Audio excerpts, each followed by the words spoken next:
Hi everybody, welcome back to TechTube. I hope you all are doing great. So in today's episode, I'm gonna guide you through the tutorial video of how to delete your Facebook profile.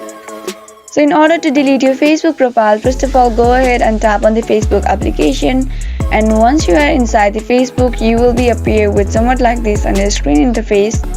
Now in order to delete your Facebook profile, what you're gonna do is first of all go ahead and click on that little profile icon, and once you're inside your profile, scroll down and there you can see photos or something like this, and in the photo section all the photos you have uploaded previously will be shown there. Simply tap on it and go ahead and choose albums, and go ahead and see what you have uploaded or what you have uploaded on your Facebook profile. And there you can see three dots. Click on it and you can see the option delete photo. Simply tap on it and your Facebook profile will be deleted, and that's how easily you can delete your Facebook profile. I hope you found the video to be helpful.